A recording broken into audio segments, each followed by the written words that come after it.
Hello and welcome to another tutorial. This time I will focus on some of the ways you can handle and optimize the way you color comics or webtoons. I will cover topics that deal with both the theoretical and technical side of things. The latter of which, as usual, will be focusing on the tools available in Clip Studio Paint. Let's get started. Tip number 1. Plan your characters' color palettes. We're starting from the ground up with the design of your characters. One thing that every visual story benefits from is having character designs with well thought out color palettes. These can help make character designs easily recognizable.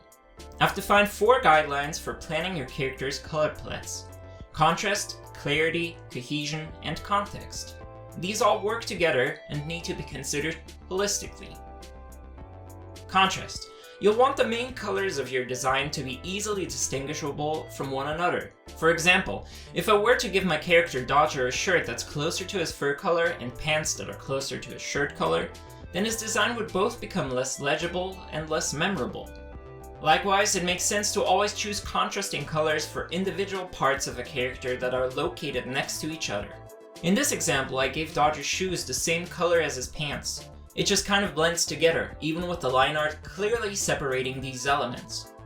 This does not mean that you can't use pastel or desaturated colors in your designs, but again, the contrast and values between each color are important. Here's a quick pastel version of Dodger to illustrate my point. Pay attention especially to how the distinction between the green and blue are clear in the color palette next to the characters. Clarity. Another word you could use for this guideline would be simplicity. Let's look at Dottie, a character that's made up of more colors than Dodger. The thing is, the biggest shapes in her design are still limited to 3 colors. Any shape where the other colors show up is visually smaller. I've also tried to reuse colors where it makes sense. For example, the dark rims on her shirt are the same color as her shoes. Her neckerchief is the same color as the wadded-up parts of her pants. Additionally, none of these bonus colors are complete opposites of the 3 main colors. There's darker and more vivid shades of purple, and even the desaturated orange and beige feel like variations on that basic orange. Here's an example of a design that would not have clarity. While the green hair or the pink shoes might be memorable on their own, the overall design of the character isn't because it's confusing to look at. There are too many colors that try to catch your attention, and they all don't really fit together in an easily readable way. I want to clarify, it's not wrong to use a lot of colors in your design, but it's important to ensure that it's clear what the main colors of a character's design are and that there's a sense of cohesion. For example, let's try to use every color in the rainbow on Dottie, but let's actually order them in the order of the rainbow and simplify things a bit. This already looks better, and hopefully this serves as a quick example of how you can create colorful characters while still retaining visual clarity. Before we move on to the next guideline, I want to mention a nice side effect of picking a limited amount of colors for your characters, especially your main characters. Keep in mind that in a comic, you will be drawing and coloring these characters over and over again. The fewer colors you have to use during this process, the faster it will be. Trust me, you're going to thank yourself for keeping things simple. Cohesion. This is a similar point to clarity. If you plan on making a comic that shows characters in a variety of different outfits, it can make sense to try and think of an extended color palette for them. The thing is, most people don't always dress in 1 or 2 specific colors. However, there usually are some colors that people generally avoid, and I would suggest trying to think of what those would be for your characters. For example, here's my character Sammy. You'll find her wearing anything from girly colors like pink and baby blue to blacks and grays. However, it's highly unlikely that you'll find anything ranging from orange to bright green in her wardrobe. That alone also makes her a nice visual contrast to Dodger's design. Which brings me to my last guideline: context. To illustrate this guideline, let's look at the simplified color palette of a character. Most people would be able to give you a guess for what character these blobs of color are supposed to represent, but the interpretations could vary. However, keep in mind that any character will always exist within a shared context of other characters or maybe even their surroundings. So let's try to do that here. Now that we have that shared context present, suddenly there is no more ambiguity. It's clear what characters the colors in this example are supposed to represent, even if I'm completely disregarding the shape and proportions of these designs. This is true even in sets of characters with more varied palettes. On its own, this color palette is ambiguous, but within the context, it's rather clear. So, when defining a color palette for a single character, make sure to always keep the overall context in mind. Ask yourself questions like, are the different characters distinguishable enough from one another? Should these characters have a similar palette to communicate the fact they're related to one another? Or maybe even, should I work with opposing palettes to communicate a certain narrative? Tip number 2. Utilize the color set and subview menus. Let's take a break from theory and switch over to the technical side. Now that you have a color palette picked out for your character, it's time to make it easily accessible for yourself when creating your comic pages. I do this with two specific features in Clip Studio Paint, the color set and subview menus. We'll look at the color set menu first. If you do not have it activated in your current workspace, simply go to Window, Color Set to activate it. The main components of this window are a drop-down button that can contain a list of various color sets and the actual list of colors within that set. Your window might look slightly different, as you can select different ways that the colors are displayed. You can choose these by clicking the little menu bar icon on the top left and going to the View option. In my example, I am using List Medium. I found this useful because you can type in the name of each color.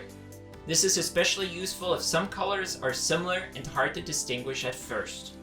To add a new color, select the color in your color wheel first, then press the little paint drop plus icon. The color will be added to your currently selected color set. You can now reorder it, rename it, or delete it. It makes sense to create a color set for each recurring character in your comic. You can do so by clicking the little wrench icon up top, which opens up this window. If you click Add New Settings, you will get a template color set that is full of empty colors. I personally prefer not having those, so I've deleted them and instead duplicate existing color sets, reworking them afterwards. Next, we'll be looking at the Subview menu. If you do not have this active, you can find it under Window, Subview. Here, you can load reference images that you can pick colors from. This is useful if you made a reference sheet of your comic character, or even just want to load in previous pages where minor characters show up that don't have reference sheets. To load an image, simply click the folder icon in the bottom and select any reference images you might want. You can select multiple ones at once and then cycle through them. If you are done with a reference, you can delete it. No worries, this only removes it from the subview menu. It does not delete the actual file. You can also zoom in and out, move through the image, or even rotate and mirror images. I personally like having the Switch to Eyedropper automatically option selected. It's the icon in the bottom right corner above the delete icon. Although I now need to hold down the spacebar to move around the currently loaded image, this also lets me immediately pick up any color just by clicking, without using any additional shortcuts. It's a fair trade-off to me. Tip number 3. Know the advantages of the fill bucket. Let's move on to another technical tip. Once we have our color palettes, we don't want to waste a lot of time trying to color the characters. Luckily, Clip Studio Paint's version of the fill bucket tool has a bunch of unique features that help us achieve this. For starters, let's make note of the distinction between the two subtools. Refer only to editing layer and refer other layers. Their names are pretty self-explanatory. Since we want to retain flexibility in editing our line art, we'll make a new layer to color our artwork beneath the line art layer. This means that we will need to use the Refer Other Layers version of the fill bucket if we want to color in the line art.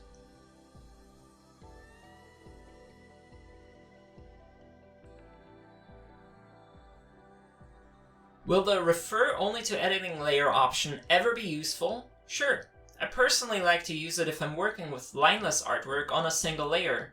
Sometimes I'll even use it to adjust finished colors of a piece with lineless artwork. But let's look at the tool properties.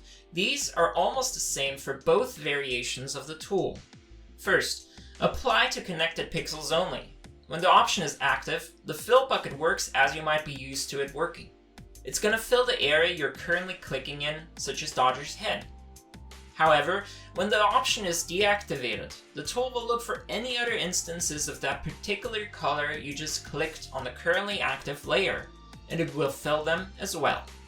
This is a very powerful tool, and I often toggle this on and off. I tend to deactivate it after I've colored the character with their basic palette, but then later want to use an adjusted palette, for example, to depict the characters in a nighttime setting. This makes it very convenient and fast to adjust things. Close gap is a very important option, and you may need to adjust it on the go, depending on the artwork you're trying to color. As you can see in the example, a high sensitivity value may detect gaps where there are none. However, if your line art is of a loose and carefree style, having the same setting can be very invaluable and save you the trouble of having to manually close gaps before being able to use the fill tool. Next, color margin. This option determines what the sensitivity for detecting a new color is. When you're working with simple, flat colors like I am in my comic, it makes sense to leave this at a low value like 3, for example. However, when you're recoloring something that already has shading baked into it, you might want to experiment with higher values to save time. Next, area scaling. This is another wonderful and amazing feature that the Fill Bucket tool is not guaranteed to have in other software. I pretty much always have this activated when coloring line art. Only when recoloring things do I deactivate it. So what does it do? Let's turn it off and color Dodger's face here. Now zoom in. Do you notice the weird gray edge around Dodger's nose? This is because the software detects the anti-aliased pixels of the line art and only fills the space up to them, which leaves these transparent pixels to be overlaid over the blank white background. Before I used Clip Studio Paint, I would manually paint over the edges of the line art to fix this. But with the area scaling activated, this problem is solved automatically. If we turn the opacity of the line art layer lower, we can see the effect of this option illustrated very clearly. Now, you may have noticed that you can select different values for the area scaling, as well as different scaling modes, and you might be wondering which one to pick. The value of the area scaling will depend on the resolution of the image you're working with, as well as the size of the area you're trying to fill. If the value is set too high, you may experience the color extending even beyond the line art itself. Which scaling mode works best will be determined by your style of artwork or the type of drawing. I usually use the round option, but I would encourage you to simply experiment and find what works best for you. Next, we have the option to determine which layers are referred to when using the Fill tool. Turning this off is basically the same thing as using the Refer Only to Editing Layers subtool. As for which option to pick, I always leave it at all layers. However, you could also limit the options by using either reference layers, selected layers, or layers sharing the same folder as your currently active layer. I can see either of these options being useful if you have multiple overlapping line arts active, such as the line art for a background and character, but only want to fill specific line art without first hiding other line art. Fill up to vector path is an option I rarely use. Theoretically, it can save you the effort of having to pick a value for the area scaling option by automatically filling the color to the middle of a vector path.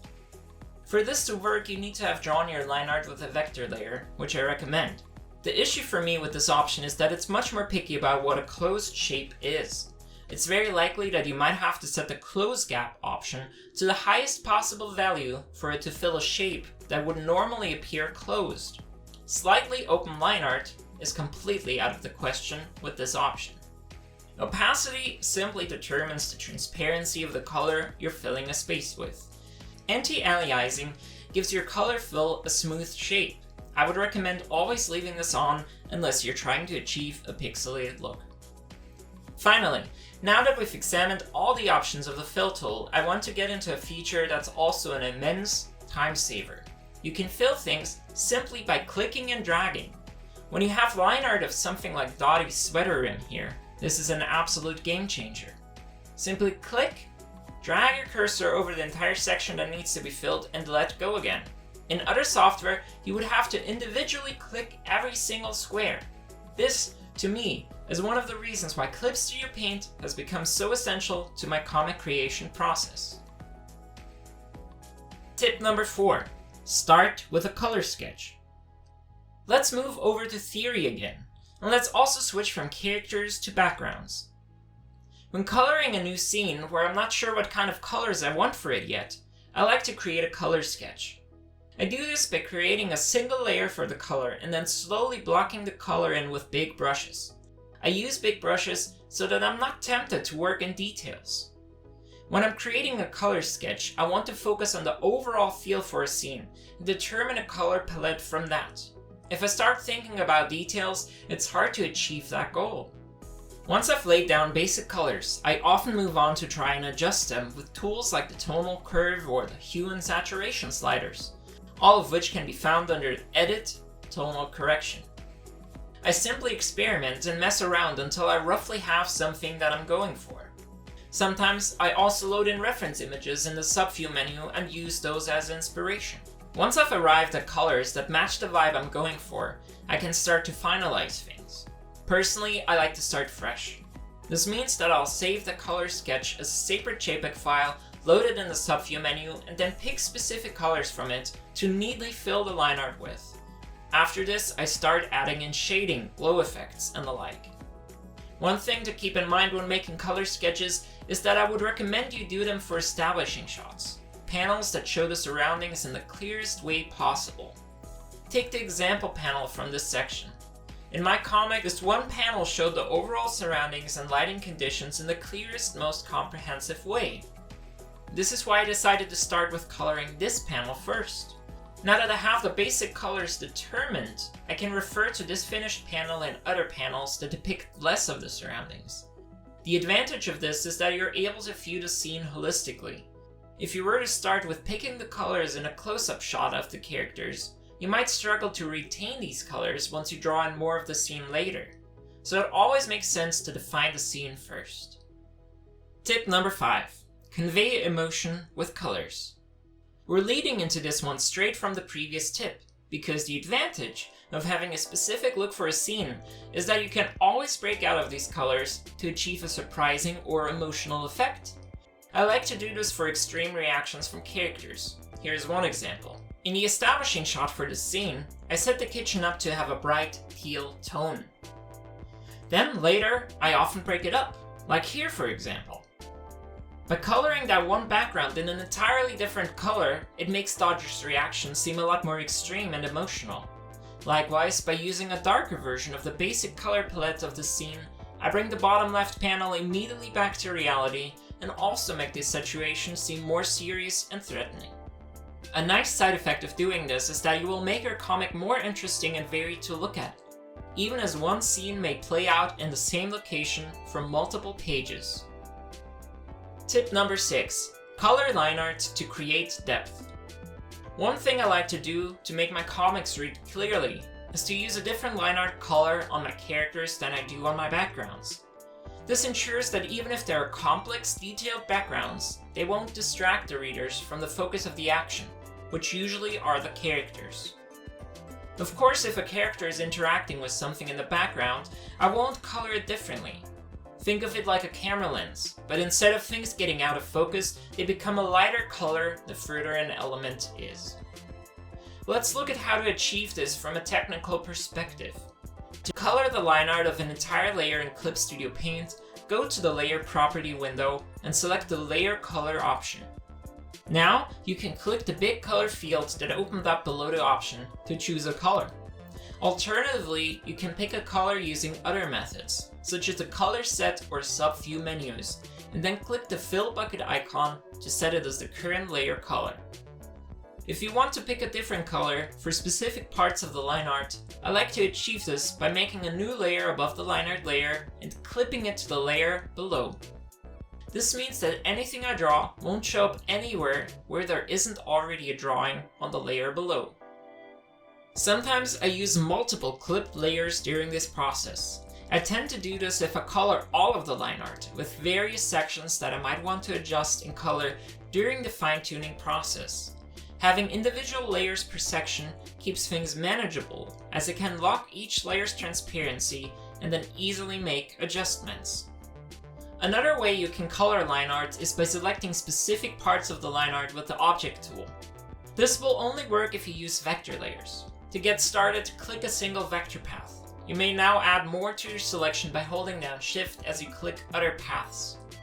Alternatively, you can click and drag to select multiple vector paths at once. You may have to activate the option for this first. You will find it in the Tool Property window under the drop-down menu Operation of Transparent Part, and placing a checkmark in the Select Area by Dragging option. You can select either entire paths or individual control points. Once you have the line art selected that you want to color, you can now select a new main color in the Tool Property window. Personally, I find this method to be more work than the previous method, but in some cases, it can be useful and save us time. For example, let's imagine we draw a crisscross pattern for a character's clothing. We later decide we want the horizontal lines blue and the vertical lines red. If we were to paint these lines manually, this could be rather time intensive. However, with the Object tool, we can quickly select all the horizontal lines, then cut them and paste them on a new layer. Now, we can use the Layer Color option to color them. Tip number 7. Use shading sparingly. My final tip comes with a huge "your mileage may vary" sign. You might be going for a detailed, elaborate, or realistic look in your comic. In that case, this might not be a very relevant tip. However, if you have a comic similar to mine that features a bright, cartoony visual style, you can save a lot of time by deciding not to shade everything. In addition to that, if you don't use shading all the time, then it can be a much more powerful tool to communicate certain things in your comic. I generally use shading to convey 4 different things: depth, contact, intensity, and specific lighting. Let's look at these in detail. First, conveying depth. For example, I might have a character in the foreground and another character in the distance. To heighten that sense of distance and depth, I tend to give the character in the foreground shading to visually set them apart from the other character. Second, conveying contact. If I want to communicate the fact that a character is anchored to a location, touching an item, or anything along these lines, I may use shading to do so. This can be as simple as a drop shadow on the floor, or it can be a shadow cast from an item that's being pushed into a character. Third, conveying intensity. Since my comic usually isn't shaded, suddenly having shading can make some scenes really stand out. This can give dramatic scenes an even more dramatic feeling. Likewise, if your comic is mostly shaded, you could achieve the same thing by suddenly having no shading. Fourth, conveying specific lighting. Sometimes I might want to convey a specific light source being present in a scene, like say a flashlight. In these cases, I usually utilize shading throughout an entire scene over multiple panels, as you can see in this example. Pay attention to how I now use a lack of shading to set apart the dramatic panel. And that's it again. I hope these tips helped you figure out some new ways to think about color in your comic, or taught you new methods to use in Clip Studio Paint. If you have any questions about the things I discussed in this video, feel free to leave a comment. I'm always happy to help. Thank you for watching. Have a nice day.